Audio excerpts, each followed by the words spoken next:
So hi guys, manonood tayo ng mga sikreto sa OnePlus Speed Escape Keyboard Chocolate. Ay, candy chocolate. So manonood tayo ng mga secret dito at check natin kung tama. At gagawin lang natin kung kaya natin para sa level 9 ay level 99 at nakalimutan ko kasi guys, level 99. Level 99 at World 1. Kasi, paano makakakaya dito sa World 2?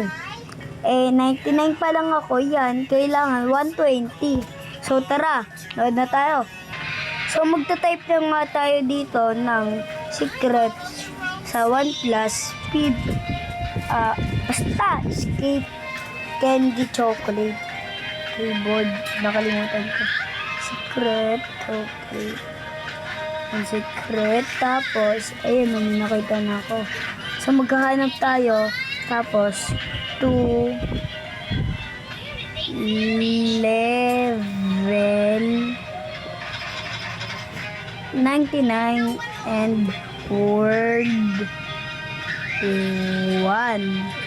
World 1. Gusto ko. Okay, ayan. Mga World 1 ba yan? Hirap naman. Ano yan? Alam ko na po yan guys. Kala ko naman eh. Alam mo gano'n ko yan. Yo! Okay.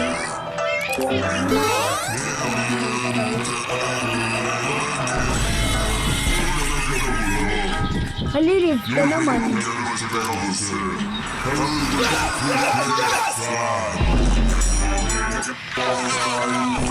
Here's a new secret I found in Keeper's Escape. If you're at stage 15, How did we become as big as you are in the second World 2 yan guys.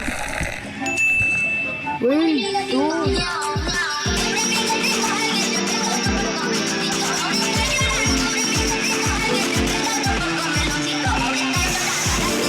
I thought I just flipped.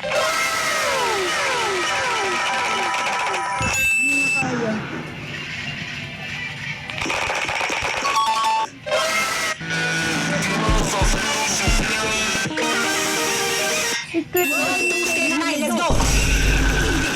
No wings can defeat us, buddy. Let's go! Stage 9, here we go. Ay.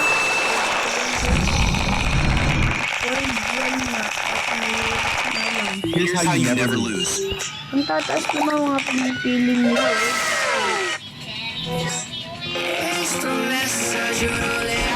Good Speed. Forward 2. World 3 natin. Yan. Paano nyo nagawa yan? Sana all naglalag. Sana nga kayo naglalag. Yan. Wala tayo mahana. Ay, parang alam ko na yun guys. Hindi ko nagagawa. Ilang ba yun? Pagpapasikat. How to finish all stages in World 2. World 2 yun. World 2. Ano ba yan? World 1. World 15. And then, ano na? Tara, maghanap pa tayo. So, nakahanap na nga tayo at ito. Function na naman ulit. Okay. Mamahal naman sa kanya.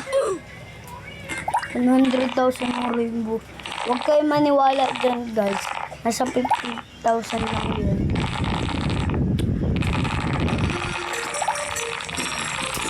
Okay. Uy. May duga naman sa kanya. Tataas.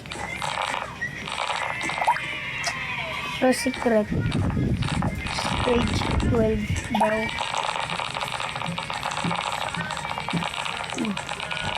Alam ko naman yun, bakit? Okay.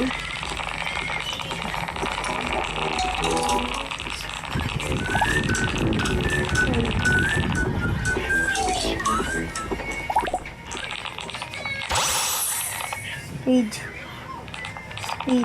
Ang 77.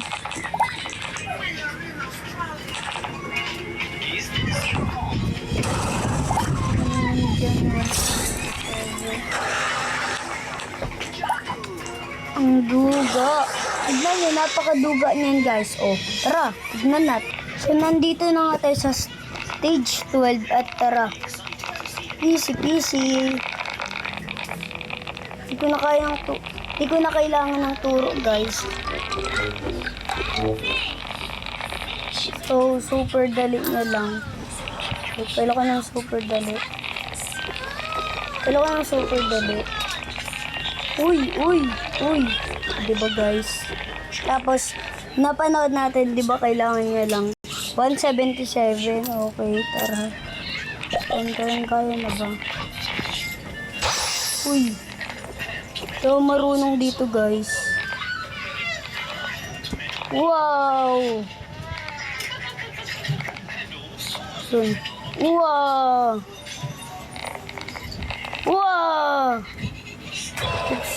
Wow! Yun, buti kinaya guys. So, di ba hindi totoo guys? Hindi tunay yan.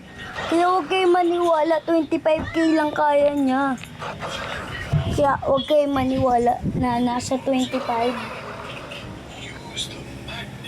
Ay, tama.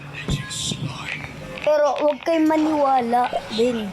Kasi, yung rainbow nasa 50k lang yan. Tignan mo, di ba pa isa-isa to. Ito mura to, 1k. Ito 5k. Yung blue. Tapos ito purple, 5k. Tapos ito yung red, 25k. Ito naman yung rainbow. 50k. Hindi yan 100k. Huwag kayong maniwala dyan. Scammer yun. Scammer yun. Huwag kayong maniwala dun. Tapos, eto, totoo naman. Kaya huwag kayo maniniwala. Ito hindi ko na kaya yan. Ayan na. Yan kasi yan. Tinaray ko kasi yan guys. Hulog agad ako. Kaya uwas pera ko. 396 lang. At tara na. Yehey. So, kayo? Uy, may treadmill dito. So guys, napapanood nyo ba sila Kuya Edo? Kaibigan niya. Hindi ko lang kung sino yun eh. Mas mataas pa ako dun. Hindi niya kaya, di ba, bilhin yung secret. Tapos nabili niya, tapos isa lang nabili niya. Masyado pa yung mahina sa akin kasi. Check natin, totoo yan, totoo. Ayan, di ba yan? Check natin. Ayun yun, yung secret. Saan sa akin? Saan kaya sa akin? No, saan kaya? Wala, hindi ata totoo. Ito, secret. Golden Hawk. Secret, Inget. Maniwala kasi. Tumitig tapos 15. Gugulo na ako guys. Tara maglaho na ulit tayo sa YouTube. 1, 2, 3, go! Go! Ayaw gumana. Yo, what's up? So I'm going to be showing you how to level up really fast inside of +1 Keyboard Escape, because a lot of people have been asking me how on earth am I level 767, which is a crazy level, and I can basically 100% complete the game. Like I can get all the way to the end of stage 3. Basically with no problem. So I thought, why not make a full detailed guide on how to get a ton of levels and also how to level up super quick. By the way, definitely make sure you leave a like and you subscribe. Sometimes I do give out stuff if you're interested, so definitely subscribe. And yeah, let's get into this because I have a lot to say. So first of all, obviously, you want to be prioritizing your rebirths because the rebirths are actually crazy. Like, you never want to be in a situation where you can rebirth and you're not rebirthing. Always make sure you're rebirthing. I can't stress that enough, especially during the admin abuses. I would highly recommend that if you're playing an admin abuse, always, I mean, literally, always be checking it every like 10 seconds. I'm not even kidding. Because the more rebirths you do, the faster you can level up. Like, you get multipliers when you rebirth. So yeah, definitely get that. I'm currently max rebirth, which is rebirth 30, just in case you wanted to know. Now, mentioning the admin abuses, this is where you're going to make like 99% of your progress during admin abuse. Now, the reason I say this is because during admin abuses, the admins do go kind of crazy. They'll spawn in 1,000 times XP boost, and sometimes it even goes up to like 2,000. Pretty sure 2,000 is the highest I've ever seen. So yeah, 2,000 XP boosts are crazy. They're so crazy that playing the regular game without an admin abuse is kind of pointless in a sense, because you're literally making like 2,000 times more progress. So what I would highly recommend you do is when there's not an admin abuse on, don't just be AFK in the treadmill, because it's practically pointless without that 1,000 times or 2,000 times XP boost by the admins. So what I would do is, while there's no admin abuse on, usually like midweek, what I would do is I would prioritize getting yourself wins and also prioritizing getting yourself better items that will give you speed boost. Because what you want to do is you want to try and like level yourself up as much as possible. Well, not level. I used the wrong wording there. Like, you want to build yourself up with the best stats as possible, so that when the admin abuse is on, that way you can maximize the amount of levels you get, if that makes sense. So let me just go through a few examples. So with the wins, for example, I will try and get as many wins as possible to basically unlock the next stage on wherever you're at. Obviously, this will be different for everybody. And it doesn't matter if you're in World 1, World 2, or World 3. So, for example, I'm right here. So I currently have 1.2 trillion wins unlocked, which is giving me 100 million a step. These are really good because obviously the higher you go up, the more you'll get every step, which means during an admin abuse and stuff, you'll be able to level up way quicker. Because if you notice, some of these jumps are crazy. Like this one, for example, this is 5 million a step, but then the next one was 25 million a step. This is a 5 times difference in terms of like step value. So yeah, I mean, this just proves it right here. These are crazy. And also the difference here was 200 billion wins. So that's pretty mad. So for like basically double the wins, I was getting 5 times the step power. So I would highly recommend definitely try and get the best one you can possibly get. One really good way to do this is usually before admin abuses, maybe like an hour or two, they do usually slap on 2 times wins. So, you know, don't just be playing during the admin abuse. Always try and log on like an hour or two before, grind in those extra wins, because it does help out when the admin abuse is on, especially trying to unlock, you know, these higher tier ones too, because these do get pretty pricey. Like the one I'm trying to unlock at the minute is 3 trillion wins, which is pretty crazy. But I guess when I get to this point, I basically 100% complete the game, which is pretty mad. Although that one is 7.5 trillion, so it's going to take a while. Because obviously, I don't even know if I clarified this, but obviously these steps basically are like your XP source. And obviously the XP goes to your level. So yeah, that's kind of while I was explaining that. Now, also in the item shop, do not forget about the items, because this does make a big difference, and I'm going to tell you why. So the items, basically, if you have a look here, so there's common, uncommon, rare, epic, and I believe there's also legendary and secret, although legendaries and secrets are pretty rare.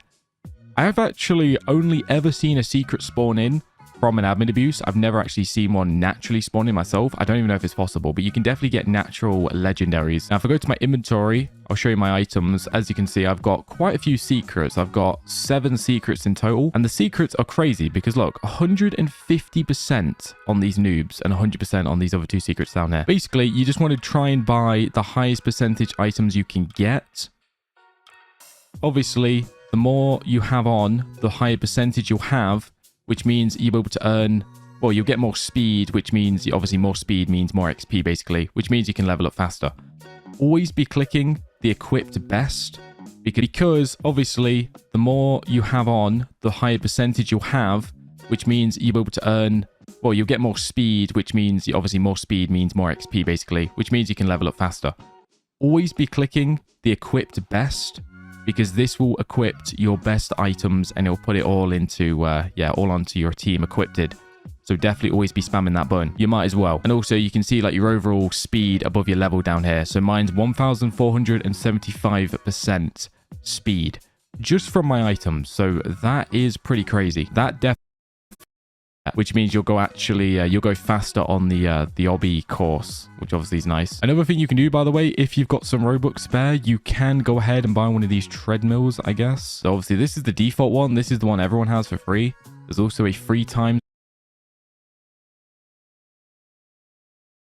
So guys, kung may nakita natin, may Tickfinity siya. So, bakit niya nakukuha? Siguro, nagagamit niya dahil sa mga dyan. Parang wala siya kasi Robux. There's also a 9 times speed, Paano yan nakuha lahat? which I actually haven't unlocked. There's also 25 times speed. Nagawa na 3. Kasi dahil dyan, no? There's also 100 times speed. Ibig sabihin po niyan, isa na siyang malakas. Tara, ay sure. Tara.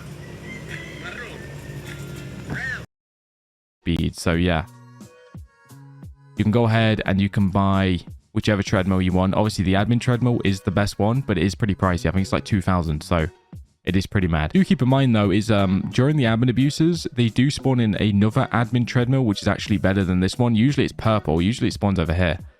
So you see how this one's 100 times speed? The other admin treadmill is actually 120 times. So it's actually better than that one that most people have spent 2,000 Robux on, which is pretty crazy.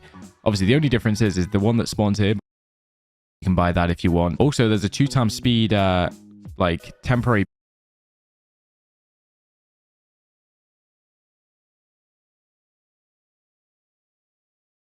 At so guys, may naintindihan ba kayo? Just failed that. But yeah, So, I think I've basically mentioned everything in terms of leveling up, I'm pretty sure. I mentioned rebirthing, I mentioned the So, alam nyo na po, gawin nyo na.